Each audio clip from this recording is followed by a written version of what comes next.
Swami. We are continuing Vidya Vahini. Today we are going to discuss session Sairam. 7. That is with 2 chapters. Chapter 13, Chapter 14. HRUDAYAM ESWARA MAGNAM, HASTAM KARYA MAGNAM, PARISHUDDHATA, PARIPOORNATA, Vidya Yokka Lakshyam. These are all the 2 chapters, Swami, we are going to discuss. Swami, please be with us. Please speak through us. Please listen through us. Our humble salutations at your lotus feet, Swami. Sairam. Sairam, brothers and sisters. Thank you very much for joining Vahini Swadhyaya. My apologies.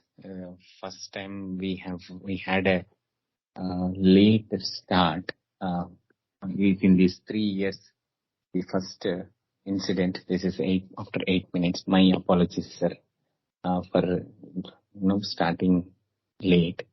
Swami has his own plan for this. I will let you know. Give me a minute time. I will again start we will resume the session. Sairam.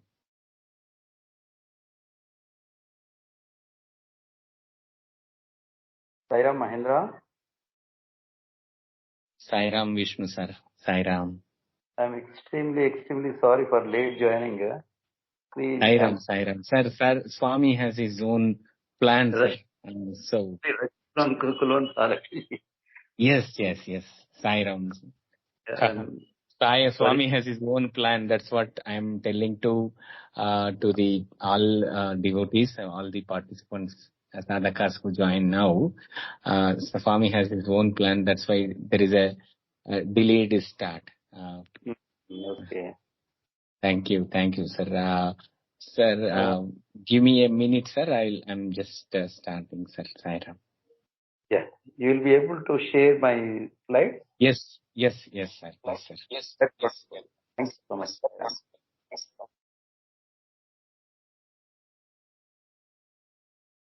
Sairam, sir, there are 2 things which am I audible, sir? Sairam? Yes, sir, you are audible. Yeah. You're audible. Swami, just now Vishnu sir has given Arati to Swami in the Kulwant Hall, and coming back to his room and then taking the session from the Prashanthi Nilayam. And there was a kind of a Swami made this chamatkar, me to getting a network issue, not able to connect in the right time, and after connecting the time again the network issue keep coming up. So I thought like Vishnu sir is not able to join today, and I will run through this presentation. So due to that network connection again, the PPT has not come to my inbox. So this was a little delay. At last Swami, what he has done is, he fulfilled Vishnu sir, like a kind of, he want Vishnu sir to be given the Aarti in the Kulwant Hall and want to take this Vahini Swadhyaya. Seems like his design is like that. Thank you Swami. Thank you very much for giving good start. But the first time we have little late for the session. But still, I will take this as a Swami's design and execution, as normal as he do. Sairam. Thank you, and my apologies for making you to wait on this bridge. Sairam. Sairam, brothers and sisters, just want to give a little introduction about today's speaker, as we do regularly for every Vahini. Brothers and sisters, today's guest speaker is our Vishnu sir. Vishnu sir is has updated you in the WhatsApp group. He's a national team member, works with AIP office, and then he's there with Swami from his childhood, and he's a third generation from his family. And all his family is completely devotees of Swami, kids and their their spouses also. All are. Sir was working with, he worked as a, like in the ONGC and also other oil and like basically gas uh, companies. And then sir is currently working as a, like a pre, he is a consultant for now, working as a Sairam, as an international consultant for the oil and gas exploration, particularly in drilling fluids. This is about sir, and sir has given so much of support in the Vahini Sudhamruta, as sir as closely works with all the zonal presidents and state presidents on a regular basis. So sir has given so much support in developing of and supporting all the Vahinis in Vahini Sudhamruta. I'm very fortunate to have Vahini Vishnu sir in this program as a guest speaker. Sairam, Vishnu sir, thank you very much for accepting to provide the one keynote and these speaker's notes on this Vahini Swadhyaya for particularly on 13 and 14 chapters. Thank you, Vishnu sir. It's please take over the session. I'll be sharing the screen, sir. Sairam.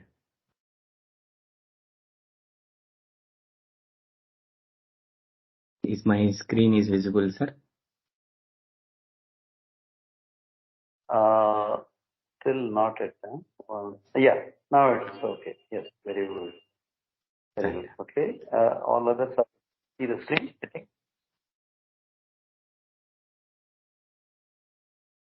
Okay. So shall I start, brother Mahendra? Yes, sir. Vishnu sir, please, sir. Okay. Yeah. First of all, thank you very much, brother Mahendra, and all the noble souls, devotees, and elders who have joined in this Swadhyaya. To be very frank, I want to tell you, I'm quite new to this particular type of Swadhyaya. We have been doing in a different manner the November, and now it is a different angle where Brother Mahendra and the team have been working, and even Vahini Sudhamruta also is falling into the same line, which our brothers have been really working hard. And I'll try to see how far I can, just narrate the 2 chapters which are allotted to me. Basically, I really feel shy whether I'll be able to exactly explain what Swami has written. And I know that you're all, been doing this Swadhyaya for quite some time. Let me try. Okay, basically, I'll just run through this. The 13 and 14 chapters, very well-known sentences, very well-known in philosophical way, where our Indian culture or Bharatiya culture, they teach. Almost all the Vahinis, you find a lot of similarities when you read it. Particularly the Swami's philosophy, which is based on the Indian cultural values and spiritual values, and taking the notes from Ramayana, Mahabharata, Bhagavata.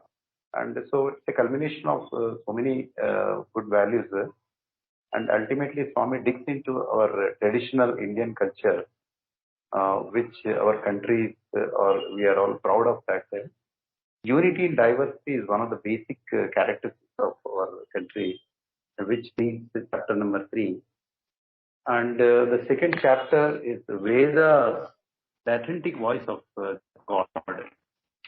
Okay, so going with the English titles only, although Brother Mahendra assisted to quote the Telugu also. Okay, and let us see how we can take this presentation. And let me see. Now, coming to these 2 chapters, the unity in diversity again, Bhagwan is, when the running matter when the scripture, is given in a very understanding, in a very simple way, even for a normal, a small, less educated to the highest, a pandit or, highly accomplished individual in his own field. When we read the Vahinis, they're as simple as, but at the same time as complex as they are. So let us go a little bit details into this first chapter, that is unity in diversity. And there are three basic guidelines for this. Like exactly all this matter, all these chapters, are rotating around our Indian culture and the basic traditional philosophy. The Vedic religion, faith has guided Indians, tolerance for religion. These three topics we'll be discussing in the first, unity and diversity. So, as we go through our any of the Indian scriptures, Bhagwan quotations or Bhagwan, like divine discourses, always is, you are divine. Swami has quoted many examples in several instances that, it is half truth if you say that I am God. It is complete truth, you are also God. So, Swami in this Vedic religion, it says, you are as pure as sacred as air. You are lion cubs, not sheep. So, we should not forget our entity or identity or the divinity which is there in us. So, Swami makes a caution that always remember that you are as pure as God, as pure as divinity. So this fact, it is emphasized in these chapters and even other chapters. The last time also, that Parikshit brother has described the same things in a different manner, but slightly the more the divine fact is what Swami has called. One is the inherent divinity that he describes, that you are as pure as God. And then one thing he makes it very clear in this particular chapter, chapter 13, everything is ordered by him in this cosmos. Nothing goes against the will of Bhagavan, will of God. So it may look, for instance, that some things are going haphazard, some things are going as per our against our wishes or against the wishes of somebody. But actually, what Bhagavan says, the entire cosmos is ordered by him. Okay, so it is the play of Bhagavan, it's the play of God, which is governing this cosmos. So we have to deep understand, we have to go into the deep details of what the Swami says to this Vahini, and we have to understand that the reality which Bhagavan is saying to this Vahini. Okay, and what is to be offered, like in this Vedic religion, what it says, one has to offer love to God. He must be loved as the one and only. Real education must result in this book. Okay, so here, how can we realize the divinity? Okay, there is one good saying, that the sun or the moon, the effulgence or the moonlight can be seen only in the moonlight.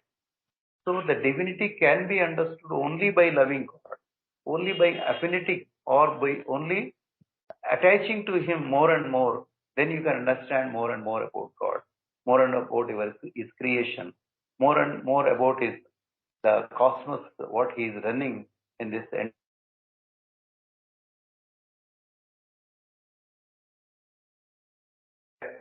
You have to love God and more, you have to be attached with Him so that you can understand more about it. Now, what it says, the basic fundamental philosophy, what Bhagavan says, which we all talk about, That is the faith. Okay. So if you see the entire India, right from any part of India, right from Kanyakumari to Kashmir or West and East, anywhere, the faith of Indians is one of the fundamental things which is running in this country. You may not find much into the urban areas, but when you go to the rural areas, small towns, no, some faith, some call it a blind faith, some call it a faith without any reason. But what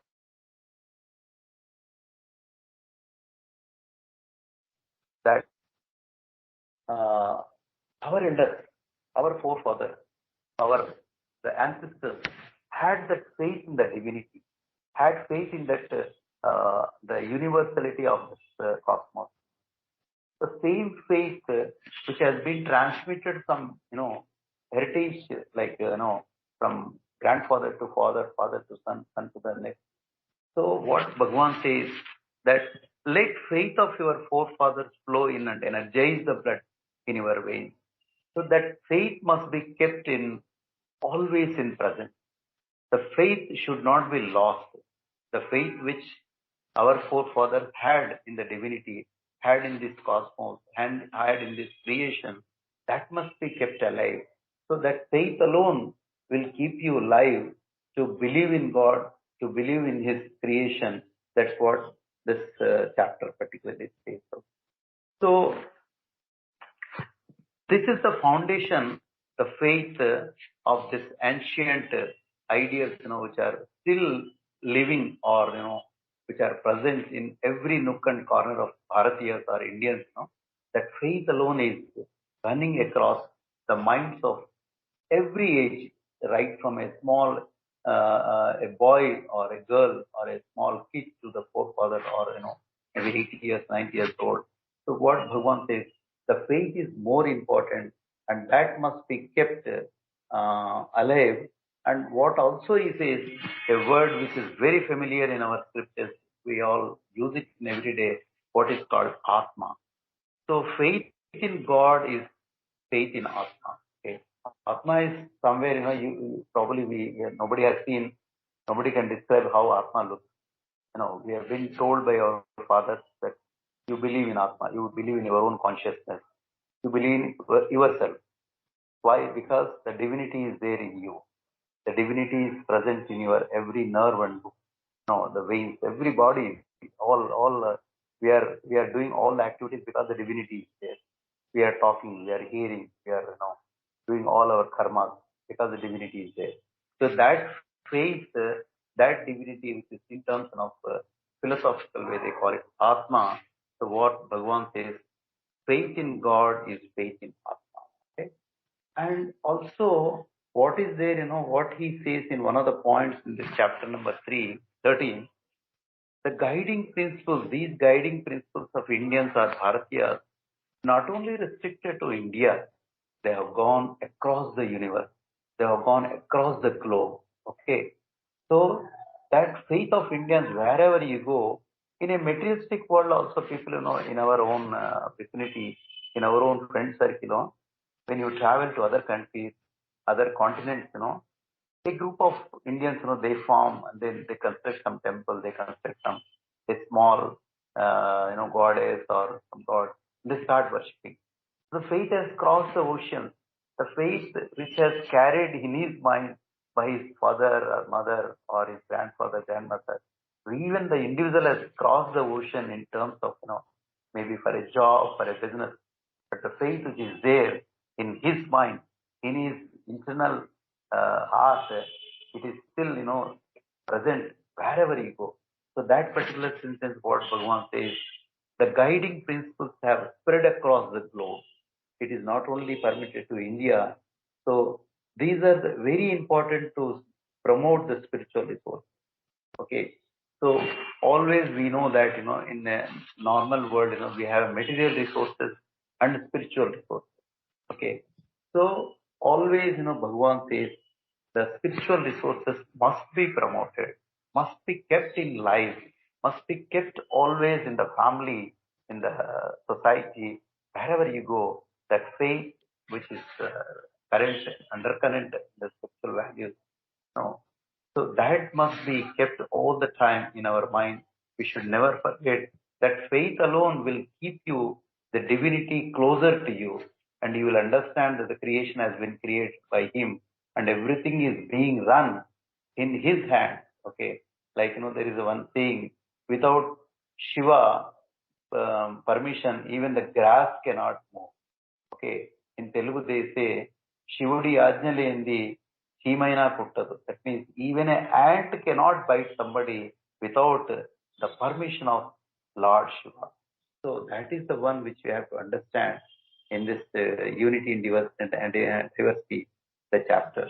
And there is one more very, very important factor, which I have heard. I will quote here that tolerance. That is really one speech, I quote here, you guys, if you can come across. There was a conglomeration of the financial wizards in Puttaparthi, Shantane. All banks, top brand in India, including SBI, HDFC, ICICI, all the top brand people have come to Prashanthi to seek blessings of Bhagwan on some context. And that particular speech, if you come across, just read. The first sentence itself says, that tolerance is the towering quality of Bharatya. What is to be described? How do you describe an Indian? How you describe an Bharatiya? Wherever you go, maybe any part of the globe, whether it is India or abroad, how do you describe an Indian? Swami says, what is the towering quality? What is the fundamental quality of Bharatiya? Tolerance. The tolerance levels are very, very high for India. The tolerance levels for Bharatiyas are very high. That's why Swami says, not only tolerance for the individual, tolerance for the religion. That is one of the crux of the fundamental, the truth of Indians is that we not only tolerate the we not only tolerate the people of different nature, but the Indians have the capacity to tolerate different religions which are existing in our country. Okay, if you go into the materialistic world, you must speak hours together how other countries are, doing. Where in India only, all the religions can prosper, can do whatever the religion speaks. That is the freedom which our country has given to all the people. So because Indians have got the tolerance levels for all the religions. So the Swami says, the unique features of the Vedic Bharatiya's Indian religion form its solid base. As part of the religion creeds, cults may exist as branches of trees. Now, how to coexist among all the different people?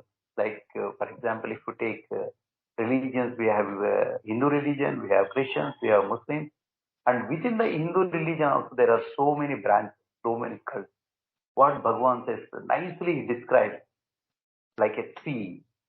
The branches cannot fight, between or among themselves. The tree is tree.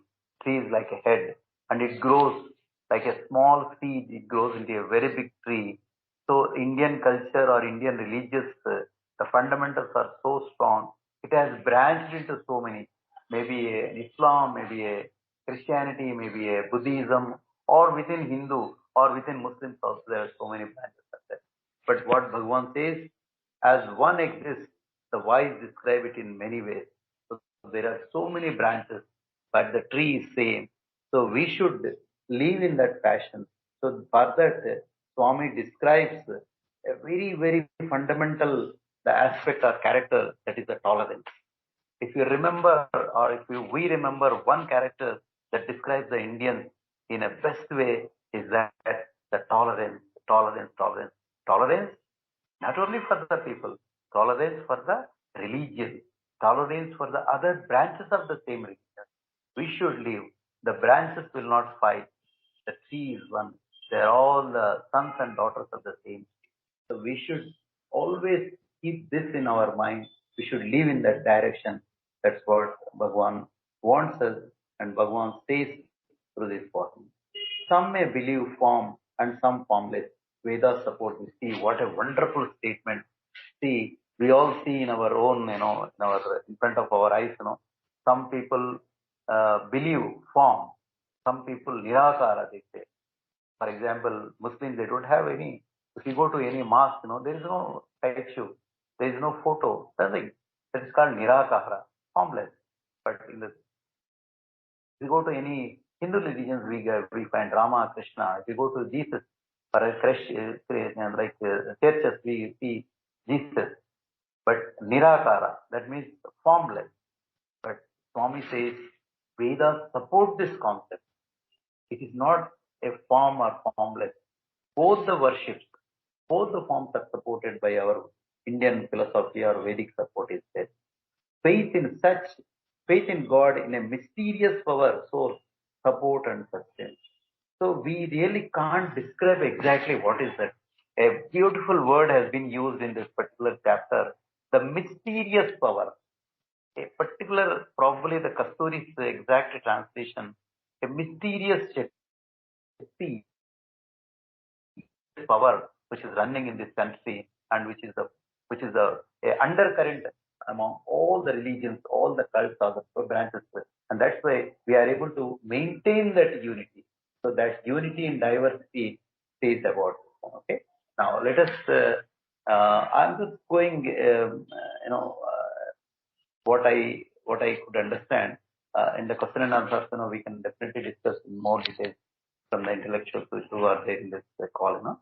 And now let us see the second one, the Vedas, authentic source of God, authentic voice of God. Okay, Indians believe projection of the world has always been full and complete. So there is one difference of thought actually. Probably we read in our normal any book, or when you go to other countries, or Westerners who are coming to our Puttaparthi or elsewhere, they have two thoughts of schools here. Normally, in a casual way, also we talk, but we understand, they also understand. We understand in a different perspective, they understand with a different. Okay. Like, Swami says very, very nicely here. One sect of people, they say, give up life. And other one, give up body. See, there is a difference. If you analyze this, this chapter 14 says, give up life, give up body. As you feel, so become. Religion means experience. Give up life or give up body. Okay. So these are the things, which are there. Let us see a little bit deep into this aspects which Bhagwan says in this chapter. Okay. This is a very, very important sentence we all know, and we all teach our children or colleagues, like Swami also says, in stories also we heard, or in epics, that the Ramayana, Mahabharata, anywhere, when you see what you think, you become like that. That is called Yadbhavam Tadbhavat. Okay, they call it, we see in movies and cinemas, Tadastu they call it. Tadastu means they see, the angels will be moving in the morning hours, early morning, Brahma Murtam. So whatever you speak, it becomes the truth. Okay, so don't speak any bad, don't speak any ill of others, or don't speak any illegal things, because that becomes the reality. Why? Because the reflection is there in your mind. That's why you are able to speak. So there is a very famous in Sathya speech, which I quote here.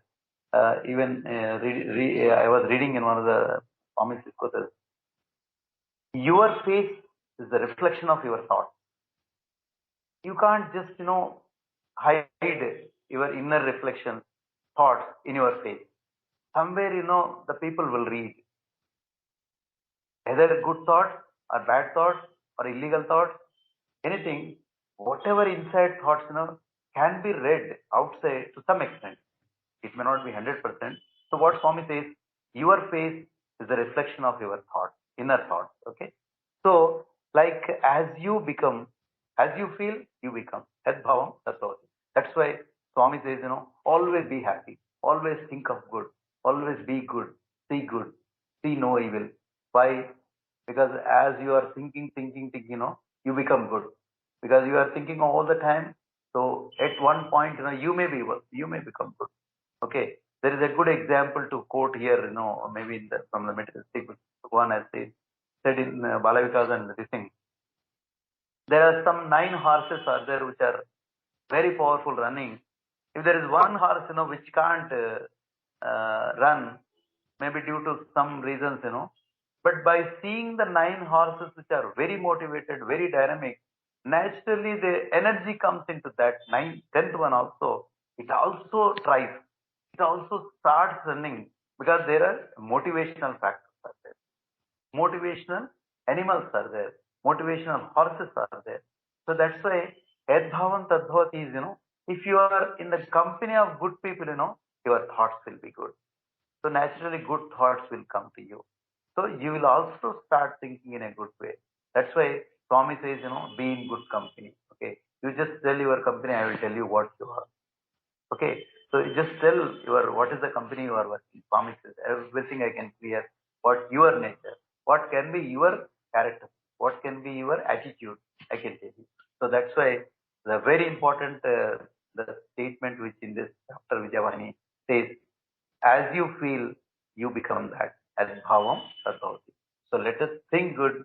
Let us think of good people. Let us be in the good company so that our bhavana, our thoughts also will be good.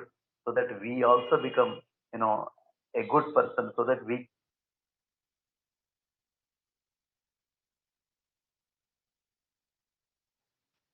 So that is the one. Now, how this reality, the divinity, that what is the purity is also what they say, paripurnata, they call it. Okay. So the very, very significant word, purity is our nature. Okay. So the paripurnata, which is very, very important, is that, where Swami says, that half knowledge is very dangerous. Okay. It is something like negative marks. In the examination, some student is writing, he's writing out of 30 or 50 if he's writing 30 good answers and 20 negative, ultimately what he gets is only 10 marks because 20 negative has taken away the 20 good questions, good answers. So negative is as cut. So ultimate result is only 10. So Paripurnata, the word is very important. Okay.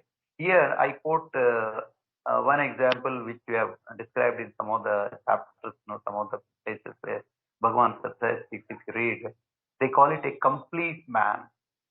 Okay, the Paripurnata or complete man, I'll just say in 1 minute, what is complete man, how Bhagavan expects us to be Paripurnata. You should be a good husband. You should be a good son. You should be a good daughter. You should be a good office goer. You should be a good bhajan singer. If you are attached to Samiti, you should be a regular man. Wherever you are connected, whether in office or family or anywhere, you should excel that. You should be a perfect gentleman. That is what is called complete man. Suppose you are good in office, but you are very arrogant, having lot of anger in a house, is not correct. Swami says that is not a paripurnata. Paripurnata in all fields wherever you are. Be a good son, be a good father, be a good husband, be a good person in your office, be good in your community. Wherever you go, wherever your company is there, you have to excel in that. And what is the scale? Swami says, Swami, what is the scale? How can I measure? Swami Bangaru said, 90% you try to fulfill Bangaru, 10% sometimes it may not be in your hand, but I'll take care of that 10%. Okay, so that Paripurnata word is so very important that we have to be Paripurnata in every aspect of our life. Okay, that's what the purity or the Paripurnata says. Now religion, how do you define it? Is it doing the rituals or going to the temple or performing some vratas or pujas or doing nagar sankirtans or bhajans or attending some satsang? What is that? Here Swami says, very beautiful sentences. Religion means experience. Okay, You have to feel the divinity within. Unless you do that, all your mechanical acts, whatever the satsang or, whatever the activities we undertake towards the organization or any other organization, they should not be a mechanical one. You should actually experience the divinity in every act, in every service, every satsang you do. That is what is called experiencing the religion. Okay? Religion is not defined by rituals or any formalities or going to some place worshipping this and that. Religion is best described actually if you read Satsai speaks in volume 7, 7a and 8, where Bhagavan has described the personality of the woman, how it can be that, 3/4 of the religion is only rituals or, all that. The 1/4, which is very, very fundamental, is that, which is the character development. Okay. All of the, sorry, it is a reverse. 3/4 is the character development, 1/4 is all the rituals or whatever the format is. Okay. So religion means you have to have that experience of divinity. But how do you experience it? How do you exhibit it? It should be exhibited in your attitude. It should be exhibited in your talk. It should be exhibited in your the daily performance with the people. That is the experience. Okay. Suppose if I say that yes, I have experienced religion. What is the outcome? Outcome is it should be a perfectly moving. They call it a moving temple actually. Every Sai devotee should be a moving temple. The moment you step out, people should salute you. How? Whatever the Swami says, if you try to live up to the expectations of Swami, that is actually experiencing the religion, people worship you. That's what Swami, one of the state coordinators was telling in the discourses. The people should greet you when you do the Nagar Sankirtan. When you do bhajan, the people should stand and listen. What a beautiful bhajan. That is, when we are trying to live to the expectations of Bhagavan, that is actually living the religion, that is experiencing the religion. Experiencing the Bhagavan, experiencing the divinity within ourselves is nothing but experiencing the religion. Okay. Now, see, for Indians, religion means experience. Achievement is work if one ends by own effort. It is also the now we all know that that experience should be done by individual. It is something like we have a lot of examples. We teach to the Balavikas children. What is sugar? Swami says you describe any amount of description theory, the individual will not get the taste out. You just put one single drop of 1 spoon of sugar on the tongue, he will get the experience. So experience by own effort is very important. Like Swami also says that if somebody is suffering, wife is suffering, the husband cannot take the tablet. Wife only has to take. So it is the experience should be done by individual, by own method, by own effort. Then only that divinity which you can experience, not by through any other means or through any somebody else. Okay. Now, the teachings must be assimilated by means of actual experience. As we all know that we have been in the organization, we have been with Swami for so many years, like 10 years, 15, 20, 30 years, even more than that, some other people. Okay. There should be a change in our attitude. There should be a change in our experience. What ways in one of the discourse also, Swami was very much a bit of, he spoke in a very harsh. What is the use? You are there in Prashanthi for 30 years, 40 years, but you fight for the seat. You fight for bhajan. There is no coordination among you.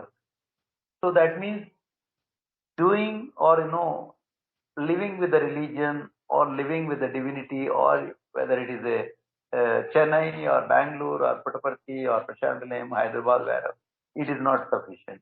It is you have to experience, you have to exhibit that in your daily conduct. So that's very important. So that is what is called a very important word which I have used it here, which is exactly written in the book, assimilated. That's very important. It is something like, you take food, but it has to be digested.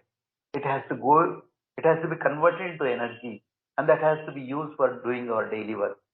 Okay. Suppose if that is not, the food is digested, it is not digested, what happens? You get your stomach pain. You have to run to the doctor. So that is not the correct thing. You have to get the food digested, convert into energy. That energy must be used for our daily work, for doing different activities.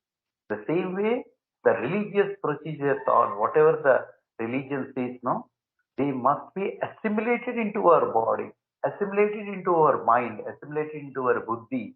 Then only we can experience the divinity, and that will be reflected in our attitude. That will be reflected in our the daily, doing the conducting the things with the people, with the nature, with anything. Wherever you are, you will be definitely experiencing that, and everybody will recognize that that divinity which is there in everybody. And the once you start experiencing the, people will start realizing that, through you, that's what Swami said, you will become a beacon of light, you will become a torchlight for others. Okay, so that stage we have to come. Unless we understand and assimilate the teaching, it is not possible. Okay? Now, the point which I was telling, one of the points, that the difference between Western thinking and Indian thinking, the chapter here, chapter 14 says, what is the difference? Because we believe, uh, I think it's okay, time is okay, Mahendra, am I okay? Mahendra, Yes, are sir. you Yes, there? sir.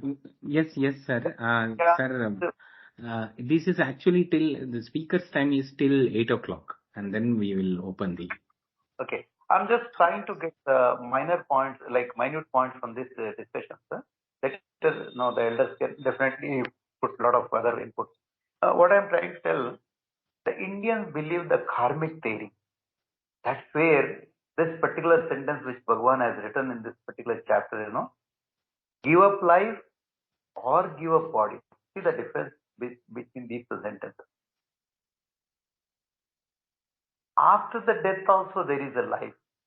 That is, we call Atma is going to some other body. But whereas the Westerners, they say life is gone. But we don't say only body has gone. Body, the Atma is changing from one body to other. It's like, Bhagavad Gita says, Lord Krishna says, it is changing the cloth. Old cloths are torn away, so remove the old cloth.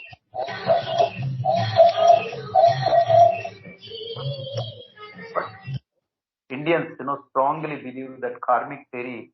That's why, we say, do good things so that at least next Janma you will be having a good Janma. Okay. Or, I don't find any reason. There are two young people, say for example, both are 30 years. Can anyone in this, call after the discussion, during the discussion, can anyone explain? One is extremely poverty. He doesn't have even anything to eat. Whereas the other individual is lavishly having a lot of wealth. Wealth in all aspects of wealth, not only money, wealth in all aspects.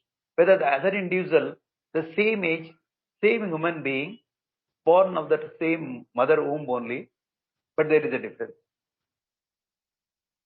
I'm just comparing the materialistic, not only materialistic, even the lifestyle also.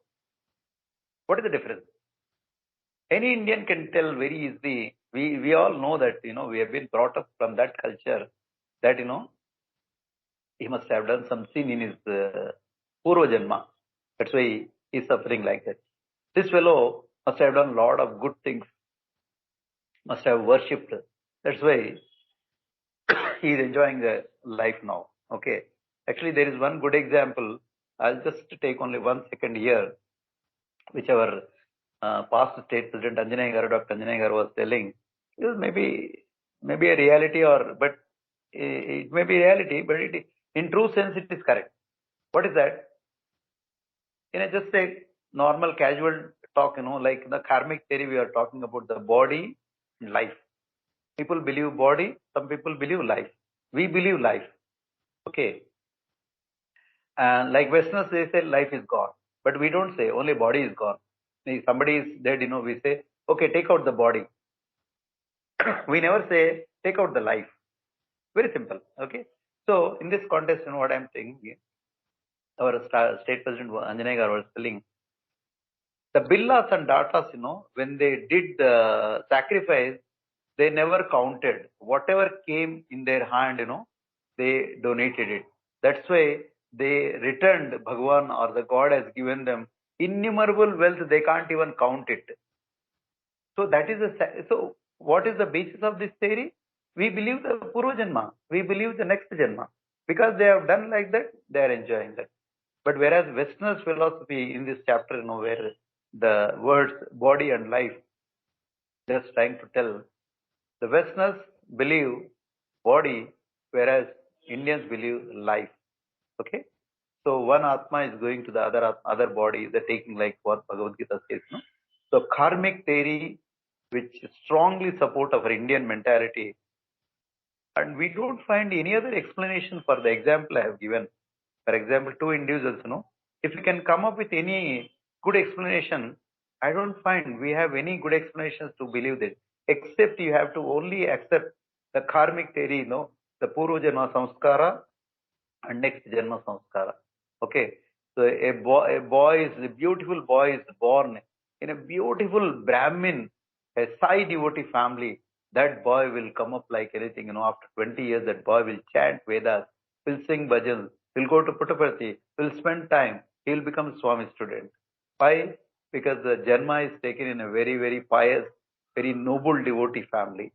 Whereas in the similar way, a other boy is taken in a very, very other, maybe, people who take non-vegetarian or do some, all sorts of things. What happens?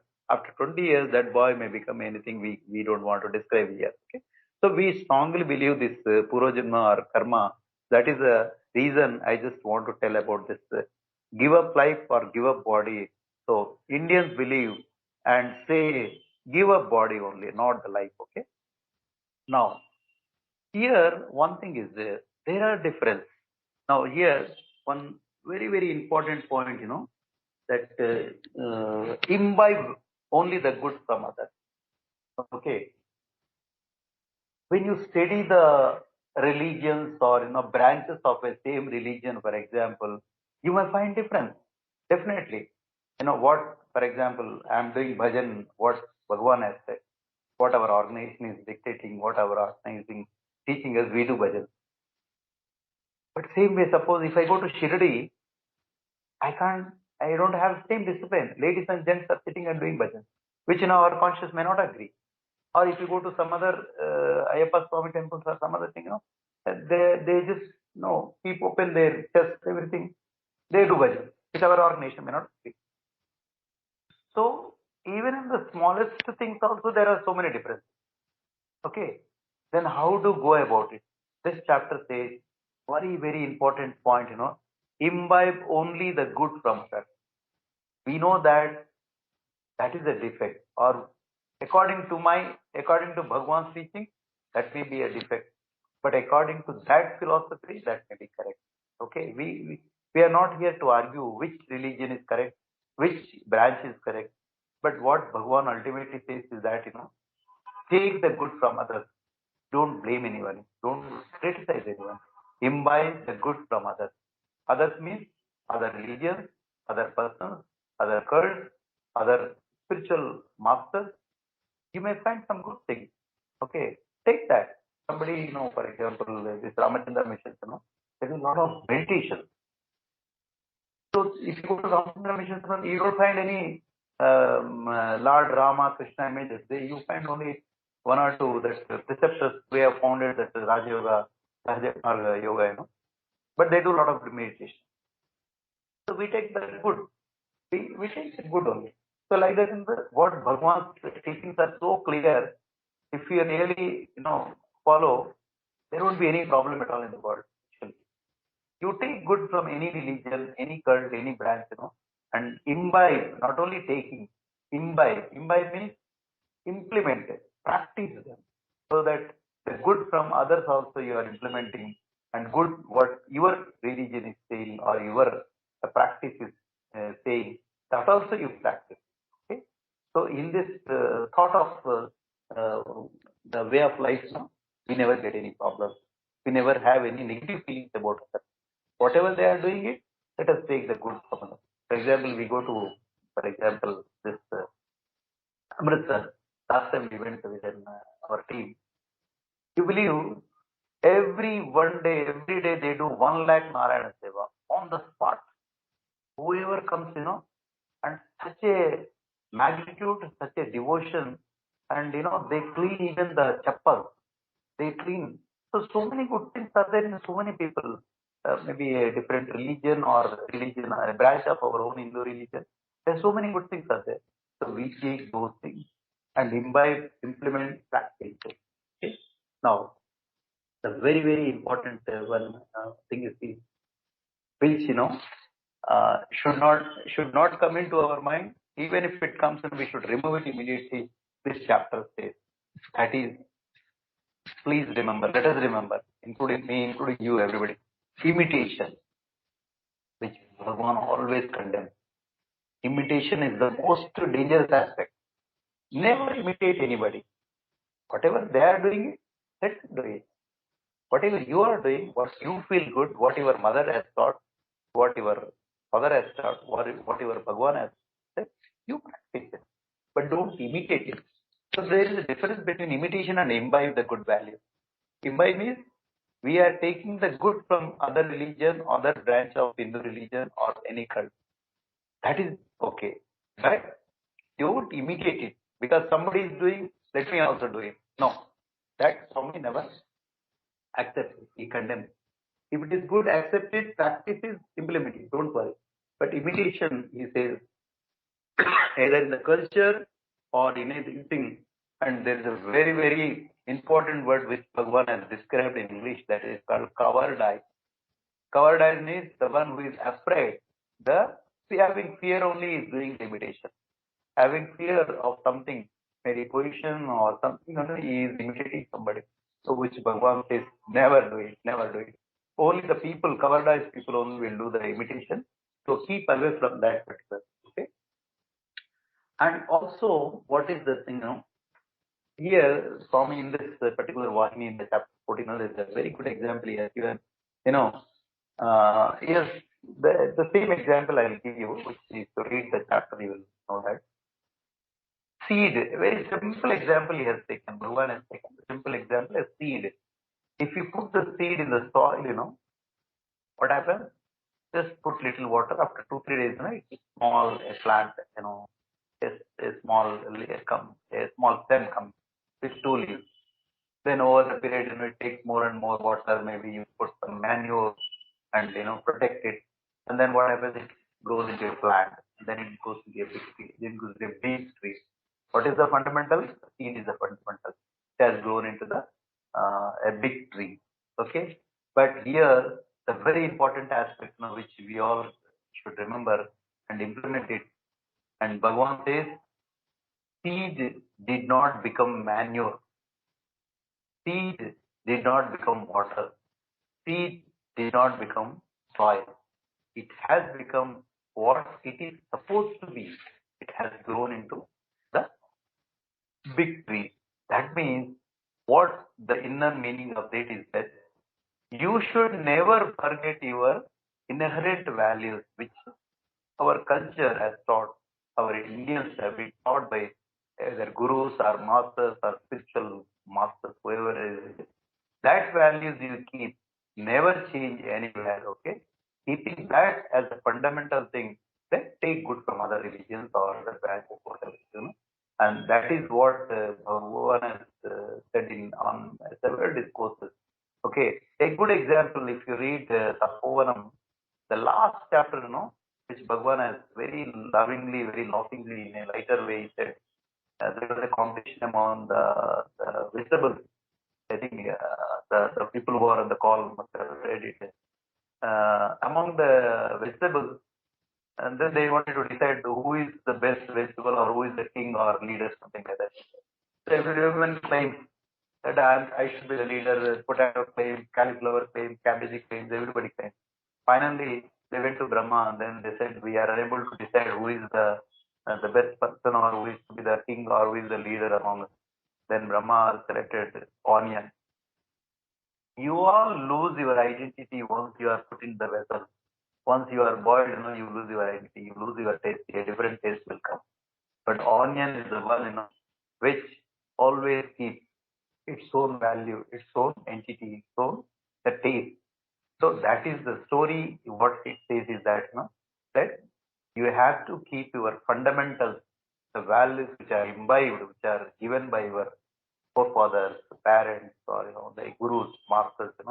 They have to be fundamentally very strong to your upcoming in your own life and to conduct in your life in a daily basis with the people, with the anywhere you go.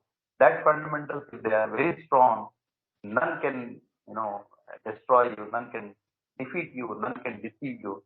You are the king. That's the first sentence in the chapter says, you are not a you are lion, you are not sheep. Okay. So that sentence is valid that, unless we keep our fundamentals, the cultural values and traditional values, which have been taught by our gurus, masters, parents, mother, father, they should be kept like onion, which doesn't lose the taste. So that is the thing. And last point I want to say, then we'll conclude it there. A very, very valid point, which I feel we must remember and practice, that is the progressive spiritual discipline. This word has got a lot of meaning. If you go deep into this, you split the word spiritual discipline, sadhana, progressive discipline. This is very important. Okay, as you go, Swami lovingly said in many discourses. I think you all must have read it. Every year you come here for New Year, celebrate and eat sweets and go away. Take Namaskaram and go. But what is the use? So Swami says, every year when you come, you leave one bad habit. So that is called progressive spiritual sadhana. Progressive spiritual upliftment or discipline. Okay. It is not enough if you have a simply spiritual discipline. It should be a progressive discipline. Okay. A simple thing, very common example I tell when I close the session, and then we'll open the discussion. Okay. I'll just, talk to the people, so many people I'll be interacting in our committees and, the state level, somebody in a materialistic world only, don't take it in a very serious way. Somebody is coming for 10 years to committee. I asked him, how many bhajans do you know? No, sir, I don't know, sir, I am not a singer. Can you play Tala? No, sir, I can't. What is the use? It is not that, it should be a Gandasala, it should be a SP Balasubramanian. No, it is not required. Suppose you are the only person who came to something, there is a big rain is coming. None has come. Can you stop? You should be at least, to sing whatever the tone you have, whatever the shruti you have, at least present 2-3 bhajans to Bhagavan. If you are there for 10 years in committee, you are not able to sing one. So progressive means it is a materialistic only I am talking, but internally it's a different thing. Internally we have to grow, but in the outside world also, when you are, for example, in the organization, for example, say 10 years, 15 years, so whatever Bhagavan has told, if you are not following that, there's no point, even 40 years. See, in 1983, like that, when somebody has told me, I didn't shave one day actually. I came for there was a duty. There were only mango trees were there where the cyclone is area. Mango trees were there and all open area was there. So one very big man, very accomplished. Now he is settled in Puttaparthi actually. So he said, "Why you are not shaved today?" Sir, 4 o'clock I came, sir, for duty. So no. Swami shaves every day. You have to shave. Clean shave. I want to see. Swami wants to see all his sevadans to be highly disciplined. Clean shave every day. Don't keep this and that. No. So Swami does not accept it. So like that, one word is enough. So if you listen one good word from any elder, maybe a senior member of the organization or some district president or anyone, a good friend, immediately implement it. Because that is a good thing. So that's what progressive, the word, I'm just trying to emphasize that particular word. So that is just I took some logic, what we call materialist exams also. Otherwise, internally we have to get connected to Bhagwan every day, 24/7, 365 days, and that is how we feel our divinity inside, so that others also will feel the aura, they call it, around us. Today, Bangalore was talking, how this is all possible without government. Wherever we go in the government offices, the aura is there behind. The Swami aura is, Satyasai aura is there. That beautiful light which is nobody can. Because of that, everything is going on with Swami's name. So that aura should be developed only by spiritual sadhana, by inner transformation, they call it. So this is my offering, dear brothers. I think I don't know whether I could do something justification to the chapter, and I don't know what Mahendra is feeling. So this is my end of the talk, sir. And please correct me. I request one and all. As I told once again, I tell that I am very, very new to this Swadhyaya, and I'm not sure to say, but I must have committed some mistakes also in my talk. So please forgive me, please excuse me as an younger brother or elder brother, whatever. So let us discuss that, okay? I close this with this my talk. Okay, Sairam.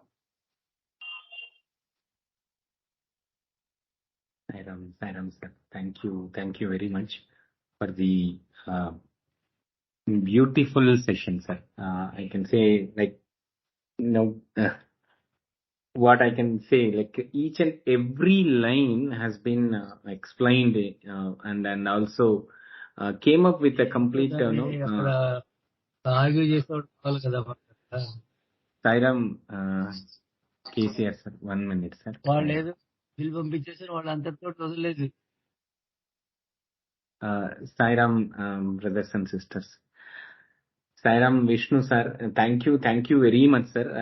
Though it's a first talk you are telling, but this is how we discuss, sir, every week. Basically, every line of the Vahini's particular chapters, speakers will come up and will explain with their own experiences, with the Swami's discourses and all those things. Same way it has been presented, sir, and it is you have covered every line of the every line of the chapters very clearly, sir. Sairam, thank you very much, sir. Thank you for the beautiful presentation. Sairam. Mahendra, so much. Thank you so much. Yeah. No, you followed the same pattern, sir. No change, Sairam. Thank you. I think probably, I don't know whether that is your version is okay. I really accept it. I attended, I think, the last time, Parishudhata. Yeah, yes. That, he also described very nicely. And probably I was just thinking whether we need to go sentence by sentence or word by word. Probably I thought, okay, let me explain word by word, and with some other example, making some other things. Anyway, thank you, sir. So let us listen. Yeah. Sairam. Thank you, Vishnu, sir. Sairam, brothers and sisters, just let me take 2 minutes to explain actually what today's happened. See, at 3, usually we will be having a connect call on the audio, and then we will have a review on the PPTs. And after that, we will come to the session after discussing with the speaker. Same way, sir has provided his PPT, has been reviewed. Everything is good. At 3:30 today afternoon, sir has called me, but unfortunately I could not able to take that call, and I was in a very deep sleep since morning, and every activities are all there very hectic. And then I took a 1 hour nap, and I could not able to see that. And at 5 o'clock I am able to see sir audio, like a message saying that it has sir thought that 6 o'clock is the session. And in the Kulwant Hall team, our team and our Prashanthi team has given opportunity to give an aarti for the closure of Vidya Vahini program. So sir is taking this aarti, so he may not able to join. So please go ahead and take the session. if I'm not available. That's what Sir's message. And see Swami's chamatkar and his love towards with the speaker and also with the participants. At exactly 6:55, I'm trying to reach Sir. At the same time, I'm unable to connect with the network.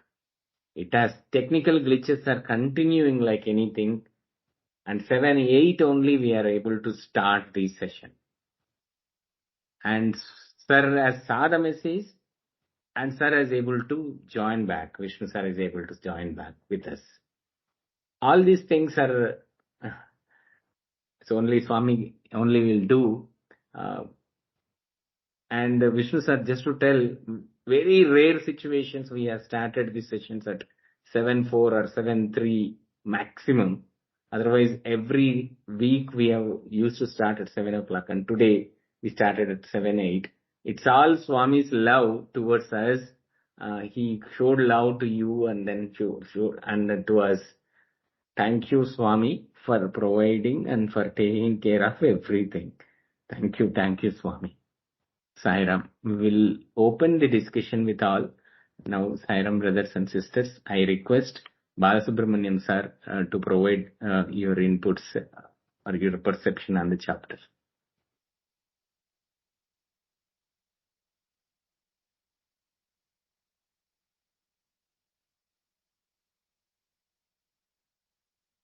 Sairam Balasubramaniam sir, you have any thing to talk now today? No. Your inputs. Yeah. Am I audible? Yes, Balasubramaniam sir. Yeah. With due thoughts and apologies, as I said, I will be a beginner, I will be a listener all along. I'll only put it chat shop. Sairam, namaskar to everybody. But since I am not from this high school, as you know, I got introduced to this Samiti when Dinesh and Shrihari came to do the Ramakatha Swanti, because I'm associated with them, but so we are all friends. So that's how I got in. And then I went on picking up. Now I've become a regular listener. Okay. Only I can tell one incident. It is out of the way, not connected to this. I had an opportunity to visually, physically see Swamiji twice. When I was in school, as a kid, my granny took me. I went in Madanapalli. There was a Vaishya community. They had invited Swami. My granny took me there. I just went there because he was giving a laddu. Swami gave me one laddu. I took it and gave it. That's it. But second time I went to Puttaparthi, I could see from distance. But the influence of all the sessions I have heard so far, for me, is Swami's message is just keep doing service to the needy, most needy and underprivileged. And this, as a Rotarian, I've been doing last 10 years. I'm quite satisfied with that. So I take opportunity to listen to such sessions to add up to the knowledge. Sairam. Sairam. Thank you, Balasubramaniam sir. Thank you very much for providing your inputs. Sairam, Sister Jaya, can you please provide your Subramaniam sister? Provide your inputs and your perception on this. Very beautiful session. Very nice. It was as though we were just having a conversation here. So many lessons learned. Just wanted to add a couple of things. When Swami says, imbibe the good, whatever good is there from others. So I feel it's a very strong statement that Swami is telling us that there is good in everybody. What happens is, very easily people label people as this person is bad, that person is bad. So I think it is something to think about that, in every person there is something good and maybe something bad. Nobody is perfect. So this is something I thought, like, like we should never, address somebody as that person is a bad, whether he is into any bad vices also. Even that person may have something good in him. So this is one lesson I thought I could learn from this statement. The second thing is that our experience should be, any experience should be our own experience. I think this is also a strong point, because even regarding Swami, if someone comes and tells us that, Swami is like this, his teachings are so good, it's very difficult for someone very easily to, become Swami devotee or, follow his teachings. So I think that's why Swami always gives a visiting card to each one. Each person has their own experience where Swami does something in their life and pulls that person towards him. So this also, like now, Brother Mahendra was telling why the entire, session got delayed, what all happened. Only a person who has had experience, this can immediately, accept this. So this thought just occurred. I thought I'll share this. Thank you so much. Sairam. Thank you, sister. Thank you very much. Sairam, brother Prasad, can you please provide your inputs, please? Sairam, session was very good, as usual. The only thing I was want to add, I think the point that the brother was talking about, don't intimate but inculcate. I like that statement, because when you're trying to imitate, we don't really try to assess and analyze what it is meant for and what it is all about. You just try to copy paste without having any due diligence. But at the same time, when you inculcate, we try to understand what it is, now how I can do it, how it impacts me, what I can correct myself with my own personality. When we say correct, it's not necessarily the other process is wrong or something like that. To our personality, the way we handle the things. So that's how I think I like that point of don't imitate but inculcate, because that's very important for us. Because at the end of the day, the way I see spirituality is nothing but keeping our mind at peace. To be at peace, I think we just need to get rid of all these disturbances that we come across. It could be because we are judgmental on something else. We predefine or pre-assume something. So if you these two chapters are talking about the same thing. Don't take it granted of anybody as a right or wrong. Just if you like it, take it. Otherwise, just leave it. Be on your own and continue with what you understand. Thank you, Sairam. Thank you, brother. Thank you very much. Each one point is you are able to remember, and then people, Sister Jaya, you coming up with your points on the same. Thank you very much. Sairam Rashekar sir, you want to provide your inputs and perception on the chapter, sir? The Vishnu sir has given a very comprehensive and presentation in a general manner. And I am still contemplating on the points that has been presented by our brother.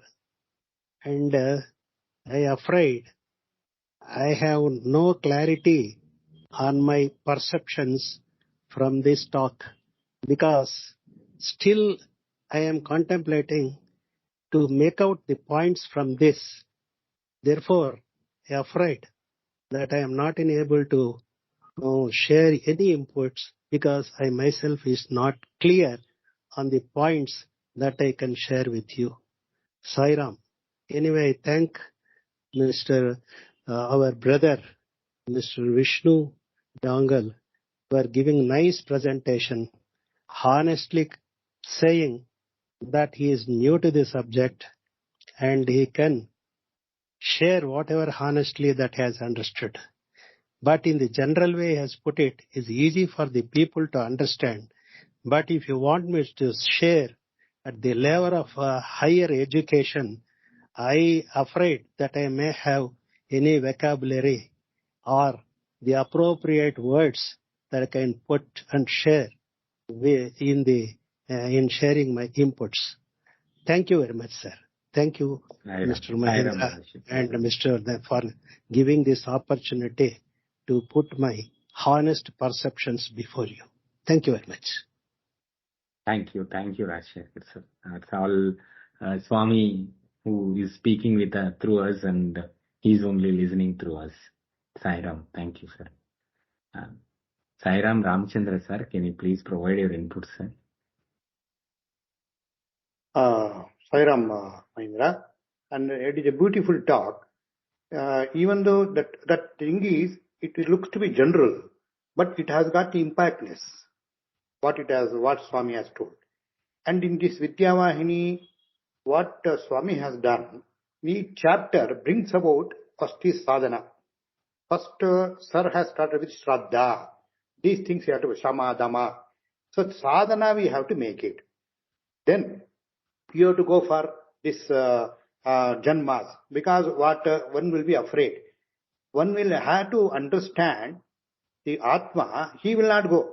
Person will not understand that. No, you have to do the good things.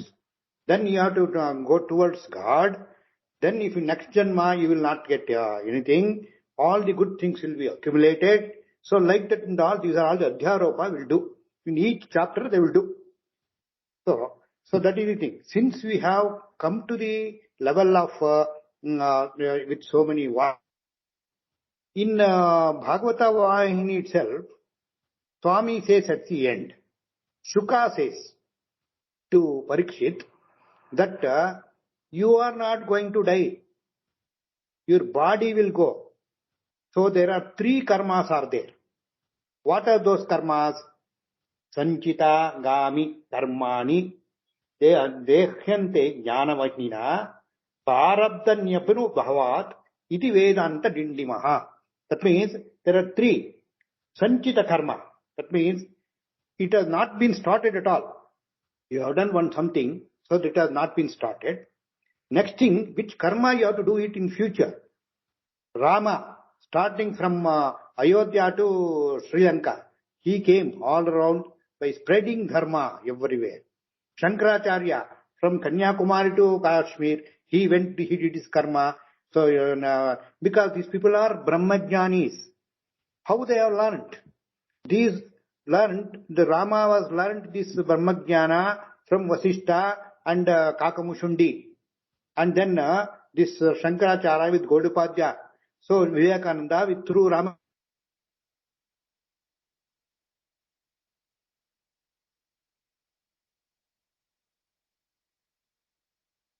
Sai Ram Ramchandra sir, we are unable to hear you.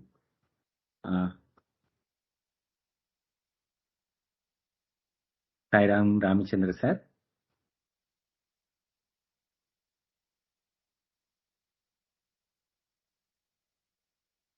Sir, is other people able to hear Ramchandra sir? No.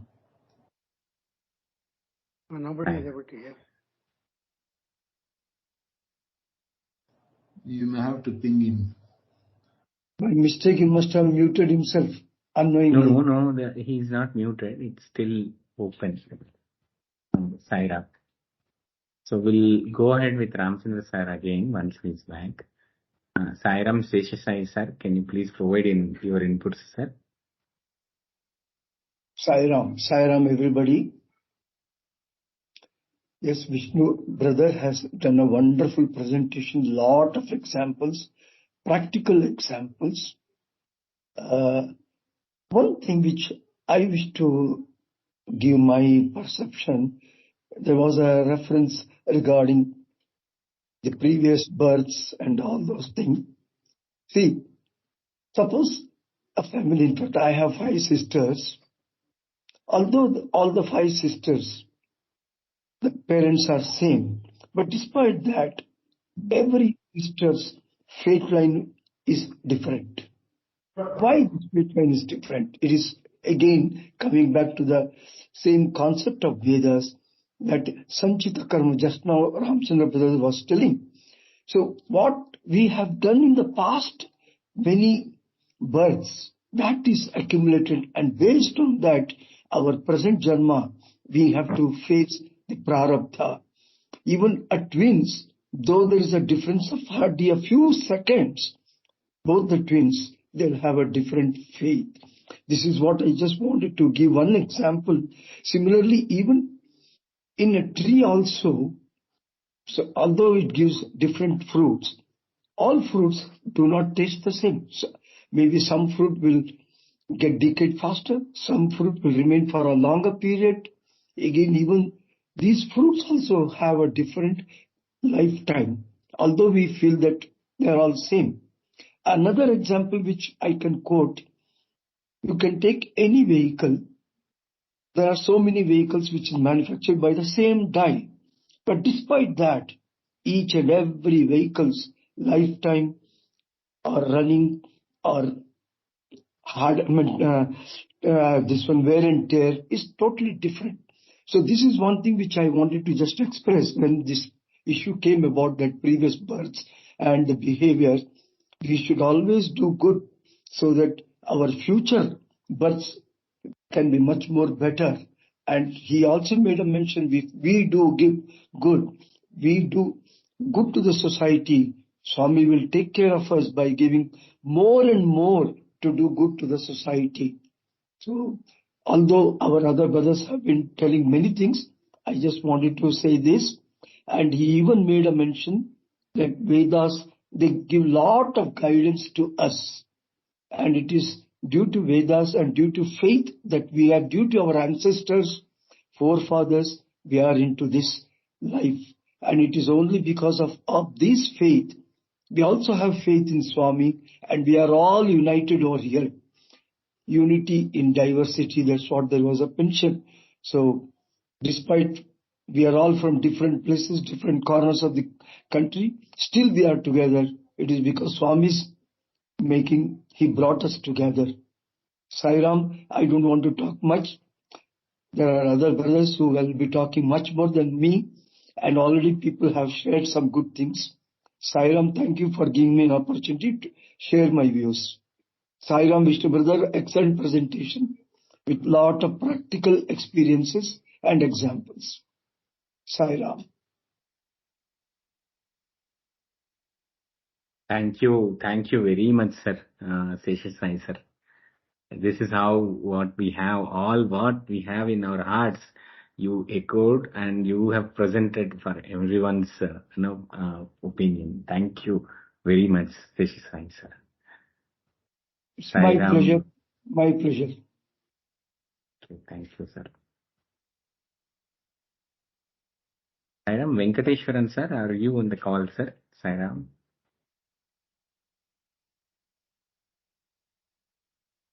Sairam Mahesh sir, can you please provide your input, sir?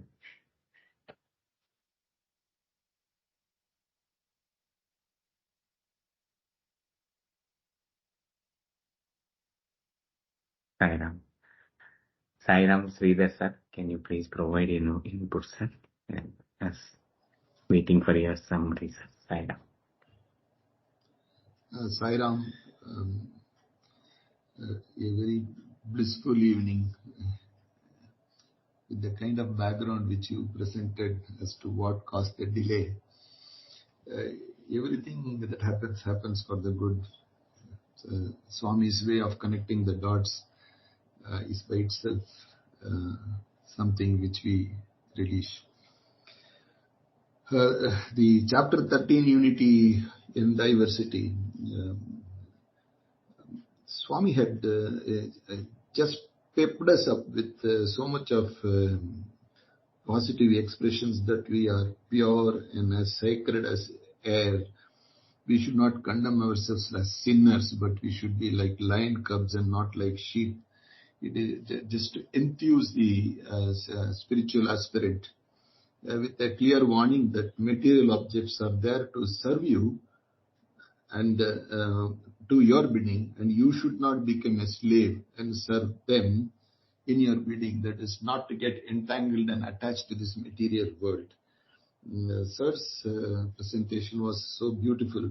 He came up with all the basic guidelines. You are divine. You are as pure as air. You are like a lion and not sheep. Divinity is in each one of us, and it should be remembered. And you are as pure as divinity itself.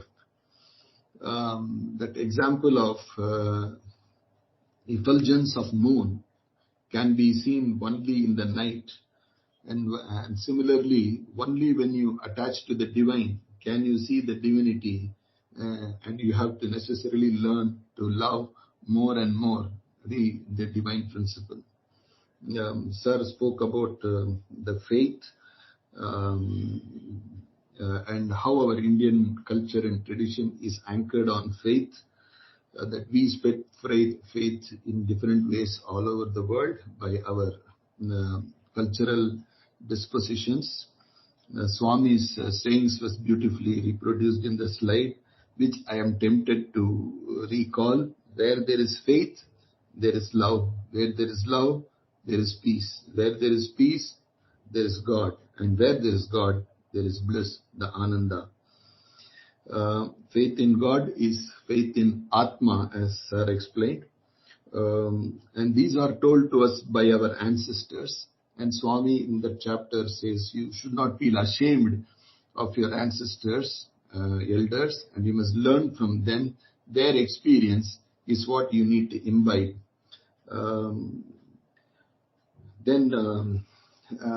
For paucity of time, I skip a few things, but then I would like to do the mananam on a few aspects. Like Sir said, without Shiva, even grass cannot grow, even an ant cannot bite. That life principle is divine, the God. So we're talking about material resources versus spiritual resources, and faith in spiritual resources must be cultivated, was what was beautifully brought about. Then we spoke about tolerance. Tolerance is the towering quality of an Indian, Sir said. Goodness, compassion, tolerance, these can be the path for divinity. That's the tolerance is the fundamental truth for a religion, particularly ours. Then he also touched upon, while expressing Ekam Sat Vipra Bahuda Vadanti, there's a mysterious power, the Shakti, as he said. People may believe in forms, formless, Akara, Nirakara, but what is most important, the underlying denominator is the faith. And when that is anchored well, the mysterious power flows through, and we are able to maintain unity. It was a very beautiful expression, Sir.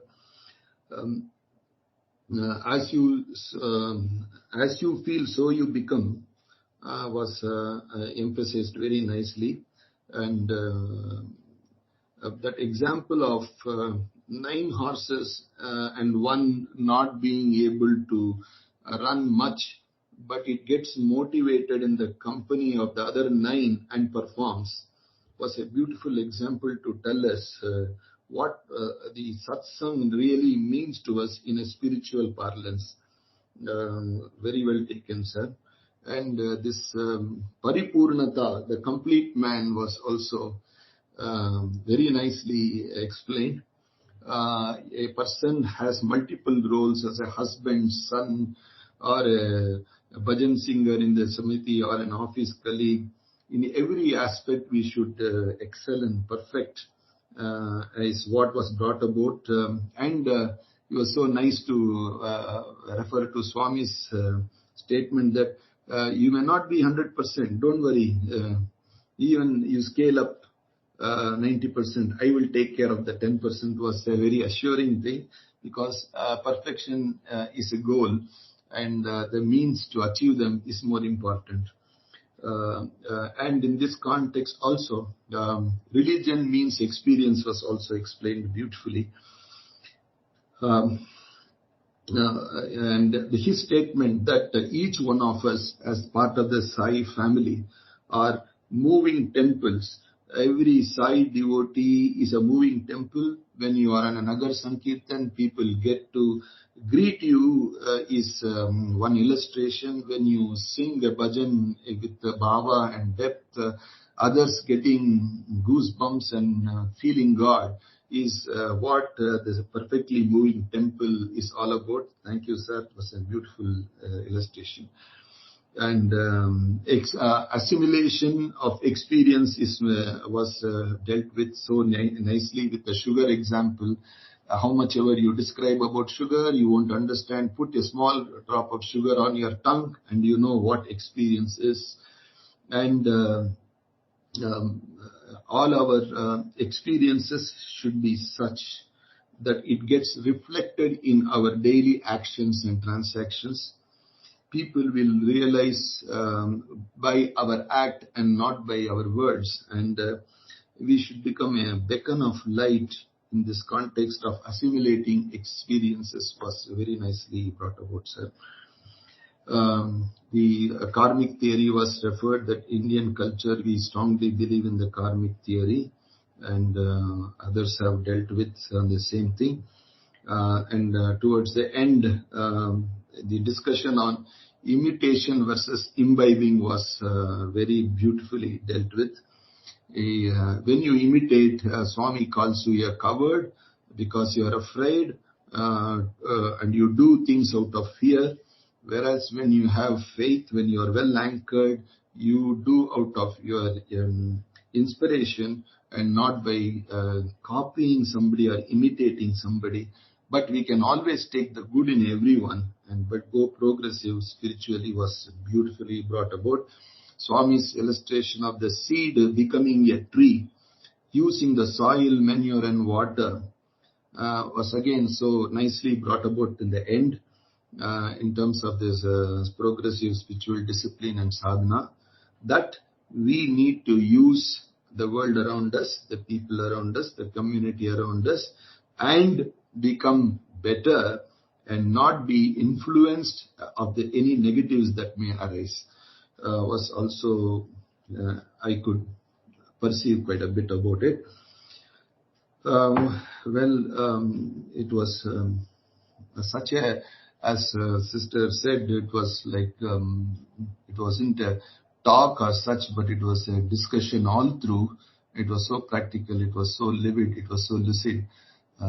Again, I want to reiterate, unless we are destined to be part of this kind of a satsang group, it doesn't happen. Swami's will prevails. Sairam. Sairam, Sridhar sir. Thank you very much, Sridhar sir, for providing this complete summary. Sairam, brothers and sisters, thank you very much for joining Vahini Swadhyaya. Before conclusion, just want to take 2 minutes. It was like on the poster, we have this squirrel in the hands of Sri Rama. We have Hanuman who is lifting the Sanjeevani. In all those two cases, it's very clearly mentioned, Swami, all these topics, whatever Vishnu sir has told, very clearly, very much, they have been implemented and it has been taken. Swami has taken with so blissfully, he has taken them into the fold, and Swami showed them as a kind, a role models for the Bhagavatas. As we know, who is the Bhagavata is like a Sri Anjaneya that we will go at, where HRUDAYAM ESWARA MAGNAM, HASTAM KARYA MAGNAM. That's Swami is told very clearly, showed a complete example. And PARIPOORNATA, PARISHUDDHATA, both he has, and then he has taken that highest form of the devotee, and then he became the God that we discussed in many sessions of Vahini Swadhyaya itself. Same way the squirrel, as Swami, as Sir has told, and Swami has told, give up life, give up the body. The squirrel has given the complete body, though it is very tiny thing, tiny body as Swami has given to her, and want to serve Swami, and she has completely given up the body and then given this, like it has served to Swami to build the Bharati by looking at. So these are all the two things which which we have projected in the poster, Sairam. But when it comes to the all concepts, all are spiritually very highly elevated concepts, which were very told in a very practical way, also by taking the examples of the organizations. All these things are very much imbibed in the mindset. Thank you very much in the giving up the practical way and also the spiritual. The last point which you are talking about, the progressive approach, basically progressive spiritual discipline. It's everyone who ever go through the spiritual path, took the spiritual path, going through the sadhana, either in a crossed legs or doing the seva in the general life, do that Ashtanga yoga, doing in seva, there itself, if they are getting the Paripurnata and Parishuddhata, all will experience this in the progressive sadhana. Every year we can see that what is that the things which we have covered, and then we are progressing. And on a lighter note, by the time we reach our age 45, normally we will be getting eyesight. Then the eye specialist will tell, you need a progressive lens, which is like very near we can't see, very far we may not able to see. That progressive lens will keep that. So, in a spiritual progression, the reason is because we are getting age, and then that part it is not able to see that particular age. But the thing is here in a generic way. But when you go inside, when you do your inner journey, that progressive is different. It is exactly the opposite. You will be very clear about your inner, and you are very clear about your outer, that is the universe, which is created by our Swami. And the inner, that is also created by Swami. And you will be understanding that this inner and the outer, both are the same. It's completely the Paripurnata, that what Swami has told and given an instruction to one of the sage, and he has written that Purnamita Purnat Purnamudachyate Purnasya Purnamadaya Purnameva Vasishyate. Everything is Purnam. Sairam. Thank you very much, everyone, for joining the Vahini Swadhyaya. Next session, Sairam Ramchandra. I will take only 1 minute because there was a network problem. Okay. The thing is, what you told, that continue, that I will only tell for 1 minute. The thing is, Paripurnata, how it comes progressively. How? That means, that's why I started this karma. So he will keep on doing Brahmajnani. He knows what is Atma, what is Bhagavan, but he has to do his karma, he keep on doing it. That is one thing. Next thing is Prarabdha karma. By having known this Atma and the Dharma, everything, he swallows everything. That will be, he takes it as very happily, with enthusiastic way, with Ananda, he takes that Prarabdha karma, whatever it is there, previously or whatever thing is there. That's what Swami says. Forget about previous birth. Forget about future birth. Whatever thing is there. But being here, understand Atma, then keep on digesting whatever the Prarabdha karma is there. That's what Swami says. That is one thing. Next thing is, one person asked Swami, the thing is, you are telling, the God is retaining Atma only. We are seeing Atma inside our heart. So these things like that. Why we are going to temple? So then Swami says, the thing is, you are putting your money inside your pocket. Sometimes you keep on putting your hand to ensure that money is there. In the same fashion, you have to go to temple to ensure that God is there. That is the thing. So you should not forget. Have the faith and go. That is the thing you have told. Okay. Jai Sri Sairam. Sairam, sir. Thank you, sir. Sairam, brothers and sisters. Next week, I think Amarnath sir is gearing up for the session. That is why today he has some throat related, some glitches. So he is gearing up for the next session. Speaker is for next session is Amarnath sir. So Sairam Amarnath sir, for next session you will come up with your thundering voice and we will have a thundering talk on the next chapters. Thank you Amarnath sir for gearing up. Thank you. Sairam. Sairam brothers and sisters, we will conclude the sessions with the 3 Samasta Lokas Sukhino Bhavantu. Thank you all for joining Vahini Swadhyaya session. Samasta Lokaah Sukhino Bhavantu. Samasta Lokaah Sukhino Bhavantu.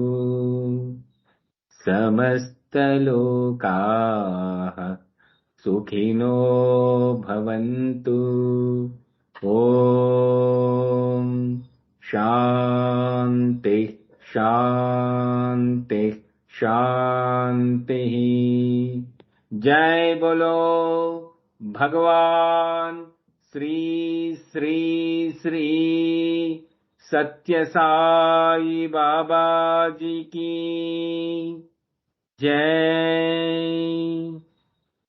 Sairam, Sairam. Very nice session, Vishnu sir.